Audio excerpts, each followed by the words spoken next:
In our last video, we have discussed about the hazard identification as per ISO 12100. In this particular lecture, we are going to discuss about risk estimation associated with each of these hazards. You're already aware of the life cycle of ISO 12100. At first, we discussed about the determination of limits of the machine, and after that we discussed about the hazard identification. Now we are at the next step, that is the risk estimation. So in this particular lecture we are going to discuss about risk estimation. So how to estimate risk and why it is important. Estimation of risk is important because it gives you the quantification of the risk. Okay, we'll be discussing more in detail about the risk quantification. Now, first, how the risk is defined. Risk is defined as the probability of occurrence of the harm multiplied by the severity of the harm. So both of these terms are important for risk. So for example, you have something, some hazard is there. The probability of occurrence of this hazard is very high, right? Maybe it can happen in every day. But what is the severity of the harm? The severity of the harm may be very negligible, right? It can be uh, some reversible damage or some first aid case, just like that. So it is not very high, right? So obviously your risk will be, overall risk will be low. On the contrary, if your probability of occurrence is say medium, and at the same time the severity of the harm may be very high, it may be fatality, right? Then the overall risk will be very high. If any of this becomes a zero, if there is no severity, then there is no risk at all. Or if the probability of occurrence is very low, say it can occur only once in uh, billions of years, then it may be very low, right? So whatever you multiply with this risk comes as very low. Now, how to define the probability of occurrence of the harm? This is again defined as the probability of occurrence of the hazard, how frequently the hazard is uh, going to happen, multiplied by the frequency of exposure, multiplied by the person exposed to the hazard. So if there is something is happening, there is some machine which is in a contained area, and in that area when the machine operates, normally there is no person nearby, right? So then what happens? So this particular element is very low, right? So overall it makes the probability of occurrence of harm low. Even if you have a moderate probability of occurrence of hazard, and frequency of exposure is also will be low because the person is uh, less number of person is present there. So you have an automatic machine which is in a guarded area, and there is hardly any human intervention is required. So frequency of exposure is low, and also when the machine is working there is no person there. So both of these are low.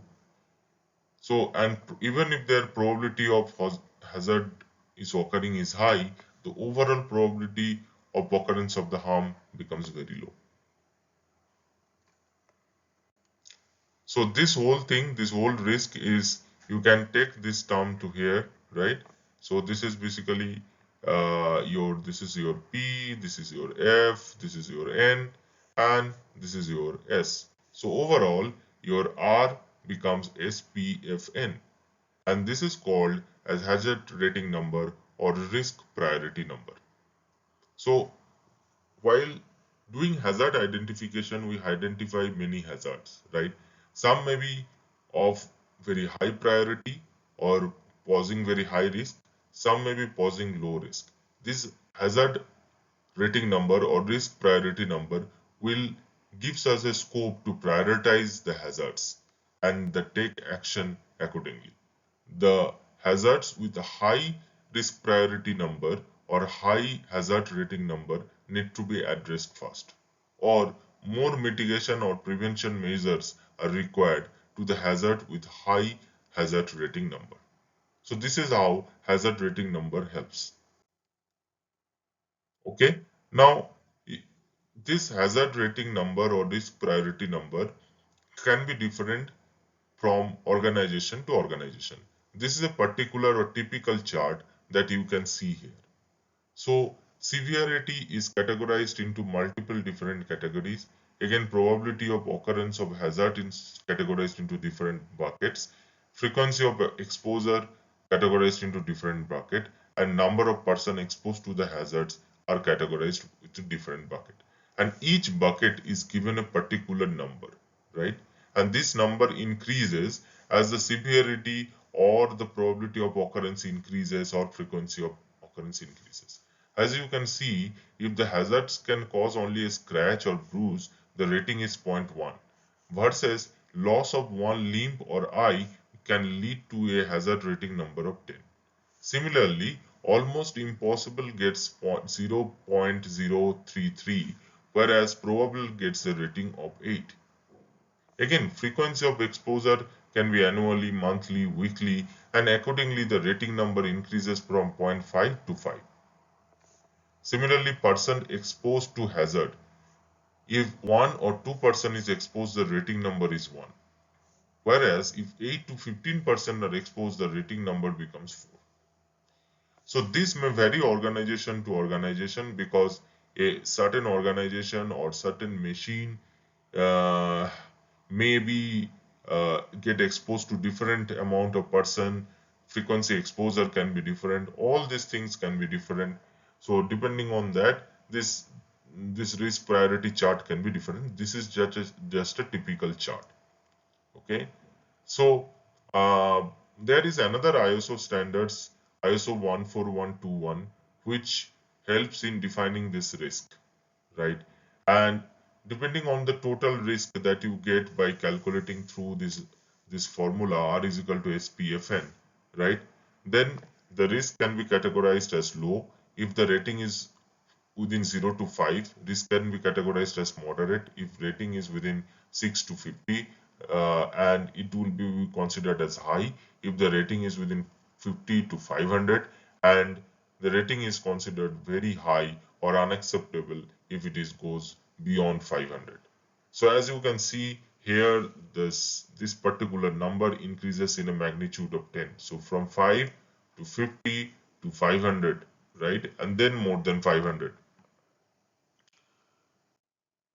Now, why this risk quantification is important? At the beginning, we have discussed about why we are doing this uh, risk estimation. What is the importance of this? And we have only said that this gives you a quantification, right? So why quantification? Why quantification is important? Because this removes the bias or perception of an individual, right? So this is gives you perception versus actual risk. Still, there are some amount of perception still involved because when we are giving the different, putting the risk or putting the different categories into different buckets, we have given some rating into it, right? And we are quantifying the risk, but there may be some people may say uh, this happens weekly.